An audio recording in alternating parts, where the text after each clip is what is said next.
Salut et bienvenue pour cette nouvelle vidéo sur Life as Tales. Dans le magnifique village de Umago vivait une jeune femme nommée Olama. Olama était connue dans le village pour sa beauté, sa grâce et sa gentillesse. Sa peau était lisse et polie et ses yeux brillaient comme les étoiles d'une nuit claire. Elle était mariée à Okwa, un homme dont l'amour était puissant et inébranlable. Pendant 5 ans, ils ont partagé leur vie ensemble. Mais il y avait une sombre réalité qui perturbait l'autre vie heureuse d'Olama. Elle était une femme stérile. Dans Umago, la maternité était vue comme la plus haute volonté d'une femme, un signe de faveur des dieux. Les gens croyaient que les maux d'une femme étaient mesurés par le nombre d'enfants qu'elle portait.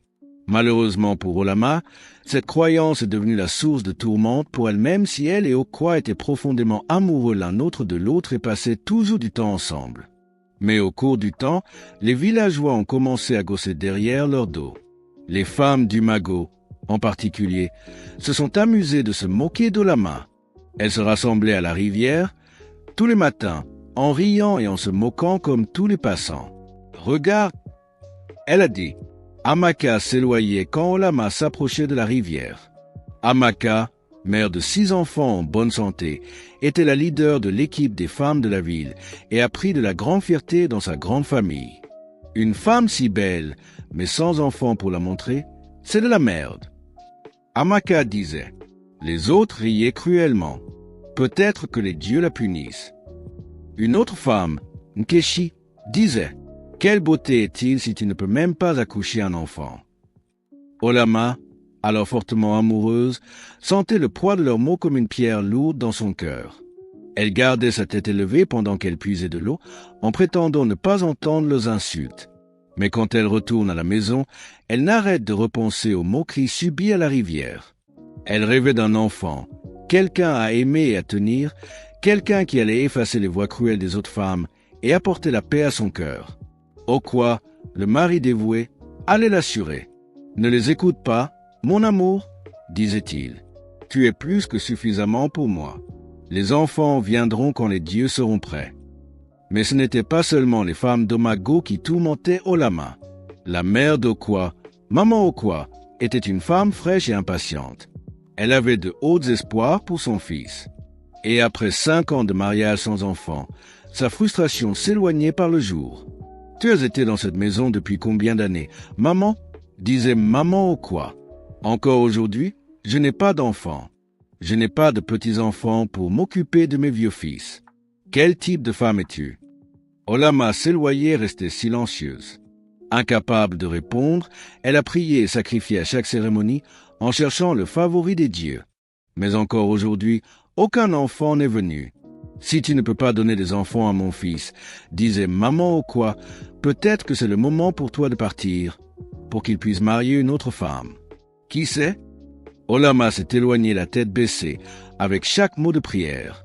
Elle a adoré Okwa, et penser à le quitter serait insupportable. Mais qu'est-ce qu'elle pouvait faire? Elle avait fait tout, ses prières, ses sacrifices, et pourtant, sa chambre restait vide.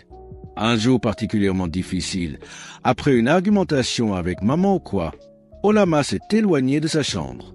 Elle n'en pouvait plus de la douleur et la haine, le rumeur et la pression constante de réaliser un rôle qu'elle voulait tellement désespérément qu'elle ne pouvait pas contrôler.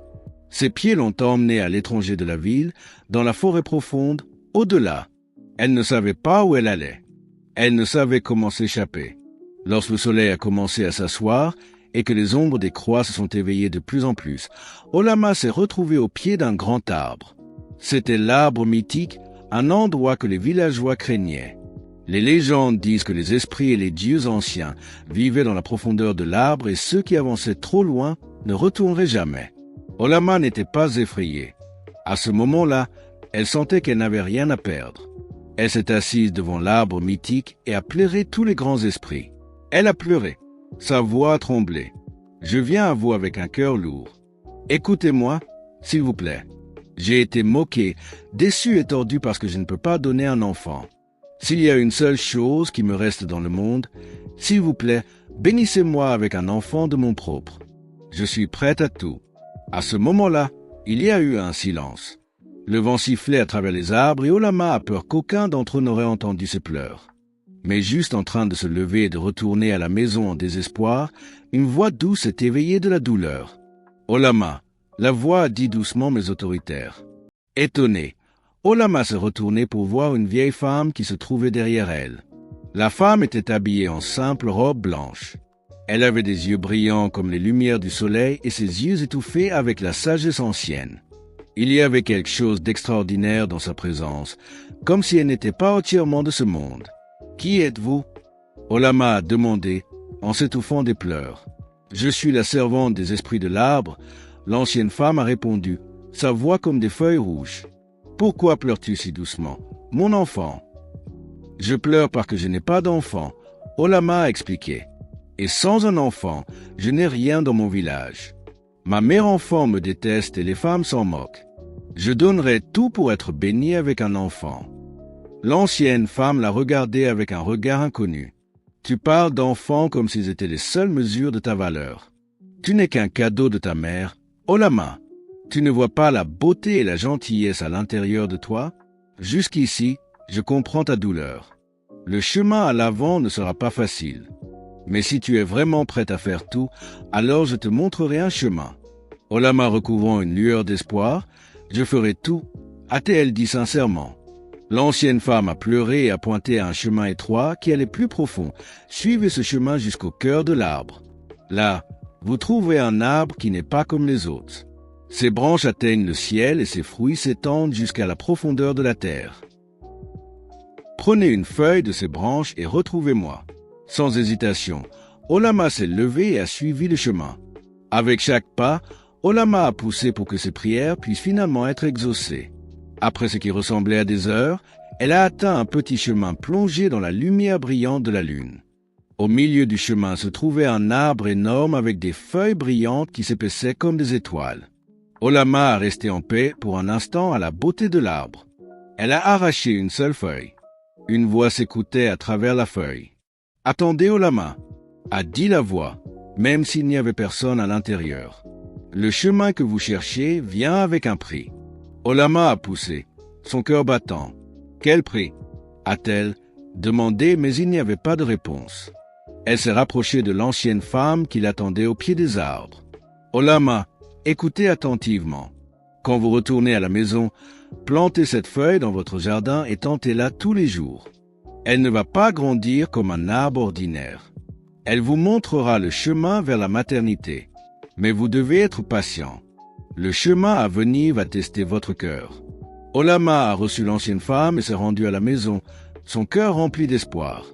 Quand elle est retournée à sa chambre, elle a planté une feuille dans son jardin et l'arrose d'eau tous les jours. Les semaines sont passées et à sa grande surprise, une petite fleur a émergé de l'arbre. Mais elle n'a pas grandi comme d'autres plantes. Au lieu, elle s'est tournée dans des formes étrangères. Lorsque la plante a grandi, l'espoir d'Olama est devenu plus vif. Elle rêvait d'un petit enfant, un garçon avec les yeux aussi brillants que le soleil. Il pouvait l'appeler dans ses rêves en lui demandant des petits doigts. Mais à chaque fois qu'elle tentait de le tenir, il disparaissait dans l'air. Les villagers ont vu la plante grandir dans le jardin d'Olama et ont commencé à lui dire encore plus. Qu'est-ce qu'elle fait maintenant? Ils ont dit, peut-être qu'elle s'est tournée dans un fantôme pour avoir un enfant. Même maman Okwa était suspicieuse. Que fait cet arbre en train de grandir dans ton jardin? Elle a demandé un jour, veux-tu apporter des malheurs sur cette maison? Mais Olama a ignoré tout ça. Elle savait à l'esprit que la plante avait les clés à ses désirs le plus profonds. Elle a continué de tenter d'ignorer même si les rumeurs ont évolué plus fort. Un jour, quand la plante avait grandi, quelque chose d'extraordinaire se passait. La plante a commencé à briller. Elle avait une lumière d'or légère. De ses branches, un seul pied s'est apparu. Il avait la forme d'une petite goutte d'or. Elle a brillé dans le soleil et Olama savait que c'était le moment qu'elle avait tant attendu. Elle a prudemment tiré le fruit et l'a emporté à l'intérieur. Cette nuit, dans son rêve, l'ancienne femme s'est apparue à nouveau en se posant dans un jardin entouré de lumière de lune. Son expression était calme et sérieuse. Olama, l'ancienne femme, a dit doucement, « Tu as fait bien de suivre le chemin avec patience. Maintenant, la nourriture que tu as reçue n'est pas une nourriture ordinaire. Elle contient l'essence de la vie. Mais sois prudente. Le cadeau d'un enfant, comme tous les cadeaux de l'esprit, vient avec des conditions. Olama avait un risque. Quelles conditions? Sage, l'ancienne femme s'est approchée. Sa voix était calme mais sérieuse. Tu dois consommer la nourriture si tu veux tenir un enfant. Mais comprends ceci. Ton enfant ne sera pas comme les autres. Il sera un bonheur. Oui, mais son destin sera lié à l'esprit. Tu dois le raisonner avec grande attention, car il n'appartiendra pas à ce monde seul. Qu'est-ce que tu veux dire par cela? Olama a demandé, confus et anxieux. Avec le temps, tu comprendras. Mais l'essentiel est que tu es prévenu. Olama, l'amour et la protection que tu lui donnes formeront son chemin. Si tu es prêt à prendre cette responsabilité, mange les fruits au soleil. Avec ça, l'ancienne femme a disparu. Et Olama s'est réveillé, son cœur battant. Les fruits d'or se trouvaient sur sa table, brillant lentement. Elle a hésité en pensant aux mots de l'ancienne femme. Qu'est-ce que cela signifie pour son enfant d'être confié à l'esprit? Est-ce dangereux? Est-ce qu'elle était vraiment prête à ce genre de mort? Mais ensuite, elle a pensé à toutes les années de moquerie et des douleurs de sa profonde volonté d'avoir un enfant. Olama a pris les fruits dans ses mains, et avec une prière à Dieu, elle l'a mangé. C'était comme rien comparé à ce qu'elle a déjà vécu. Le sucre devient étrange, et dès qu'elle a mangé, elle a senti une chaleur s'éloigner de son corps. C'était comme si le soleil lui-même avait pris sa route. Elle savait à ce moment-là que quelque chose avait changé. Les jours se sont passés en 2 semaines, et bientôt, Olama a réalisé qu'elle était enceinte. Son cœur était rempli de joie qu'elle courut raconter la nouvelle à son mari Okwa. Et même maman Okwa, qui avait été si jaloux, s'adoucit à la nouvelle. Les villageois étaient étonnés. La femme qu'ils avaient moquée pendant des années était enfin avec un enfant. Les rumeurs s'éloignaient de ridicules à curieuses. Comment est-ce que ça s'est passé? Ils ont demandé. Quelle magie a-t-elle utilisée? Mais Olama a gardé les secrets de l'ancienne femme à la place de ses rêves. Chaque nuit, elle rêvait d'un enfant. Toujours le même garçon avec les yeux brillants, qui riait et qui s'approchait de lui. Mais dans certains rêves, l'ombre s'éloignait autour de lui et le mot de l'ancienne femme s'écoutait dans ses oreilles. Il ne devait pas être seul dans ce monde. Des mois sont passés et enfin, le jour de la naissance arrivait. C'était un travail long et difficile. Mais à la fin, l'ombre s'éloignait d'un beau garçon. Il était parfait, avec une peau aussi lisse qu'elle et des yeux qui brillaient avec une lumière magnifique. Ils l'ont nommé Shigozi, depuis ce moment qu'il est né. C'était clair que Shigozi n'était pas un enfant ordinaire. En tant qu'enfant, il ne pleurait rarement. Mais au lieu de pleurer, il tournait autour de la salle avec ses yeux blancs et curieux, comme il pouvait. Et comme ça, des choses étranges ont commencé à se passer autour de lui. Un jour, quand Shigozi avait seulement quelques mois d'âge, l'Olama l'emmenait dans le village. Lorsqu'une forte pluie a commencé, les villageois se sont rassurés pour s'assurer de leur santé. Mais Shigozi a rigolé et a touché ses petites mains. Et comme ça, la pluie s'est arrêtée. Les villageois ont été étonnés. Ils ont commencé à hisser. L'enfant avait les puissances favorisées par l'esprit. Quand Shigozi s'est éveillé en enfant, des événements plus étranges ont eu lieu. Des fleurs s'étirent partout où il plairait. Et les animaux, même les plus féroces, s'étaient attirés vers lui, comme s'ils reconnaissaient quelque chose en lui que les villageois ne pouvaient pas voir. D'abord, l'Olama a été déçu par le cadeau de son fils. C'était tout ce qu'il avait prié pour, et plus. Mais comme le temps s'est passé, elle a commencé à s'inquiéter. L'annonce de l'ancienne femme s'étendait fortement dans son cœur. Qu'est-ce que cela signifie pour Shigozi d'être lié à l'esprit? Est-ce que son destin est vraiment dans ses mains? Ou est-ce qu'il y avait quelque chose de plus grand? Un soir, quand Shigozi avait environ 5 ans, l'Olama l'a emmené au même endroit, au pied de l'arbre où elle avait d'abord rencontré l'ancienne femme. Elle avait besoin de réponses. Pendant qu'elle se trouvait là-bas, l'Olama fait appel à l'esprit. Grand esprit des arbres, je suis revenu à nouveau. Je vous prie, dites-moi ce qui se trouve devant mon fils. Que signifie son cadeau? Depuis longtemps, il n'y avait pas de silence. L'esprit de l'Olama a commencé à s'inquiéter. Mais alors, comme avant, l'ancienne femme s'est apparue, sortant des ombres comme si elle avait été attendue tout le temps. L'ancienne femme a dit, « Ses yeux ont été remplis de gentillesse. Vous avez fait bien en élevant votre fils. Ces cadeaux sont un bonheur, mais ils viennent aussi de grandes responsabilités. Il est né de la magie des arbres et l'esprit a grandi en lui. Mais en grandissant, il devra choisir son propre chemin. » Choisir? Le lama a demandé, confus, quel choix doit-il faire? L'ancienne femme a souri. Il viendra un jour, quand Shigozi sera appelé pour aider les esprits, pour vivre entre eux et utiliser ses dons pour le bien du monde. Mais la décision sera à lui-même, vous ne pouvez pas la faire pour lui. Olama avait clenché. La pensée de perdre son fils était insupportable. Est-ce que je dois partir? L'ancienne femme a mis une main douce sur les épaules d'Olama. Peut-être, mais rappelez-vous, Olama, il n'est pas seul. Le monde en a besoin, autant que vous. Vous devez être fort et croyez que chaque chemin que vous choisissez sera le bon. Avec cela, l'ancienne femme a disparu encore une fois, laissant Olama à pied d'un arbre, son cœur épuisé de prières et de douleurs. Au cours des années, Shigozi a continué à grandir et ses dons devenaient encore plus apparents. Il pouvait guérir le malheur avec la touche de ses mains, calmer la tempête et parler aux animaux de la forêt. Les villageois venaient pour le remercier. Elle n'était plus à l'arrière de l'âme d'Olama, mais en fait, elle s'éloignait à chaque fois que Shigozi passait par. Mais Olama ne pouvait pas oublier l'annonce de l'ancienne femme. Elle savait que le jour viendrait quand son fils choisirait enfin son chemin. Quand Shigozi avait 18 ans, ce jour venait enfin.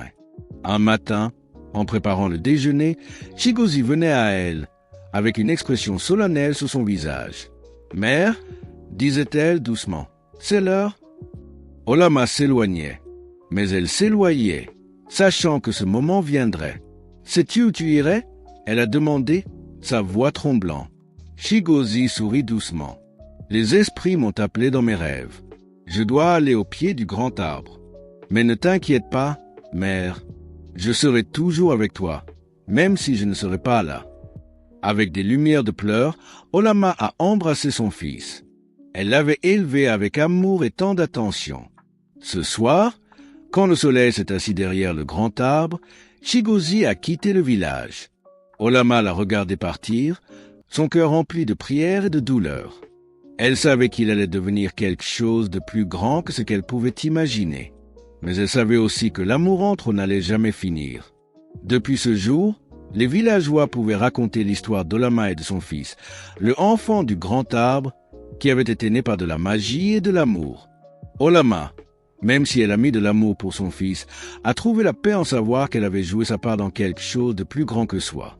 Et ainsi, son histoire, comme l'ancienne, a vécu. Une histoire d'espoir, de sacrifice et de bonheur entre une mère et un enfant. Merci d'avoir regardé cette vidéo. N'oubliez pas de liker, de commenter et partager avec vos proches. Abonnez-vous à la chaîne et activez la cloche de notification pour ne rien rater des prochaines vidéos. Bye bye.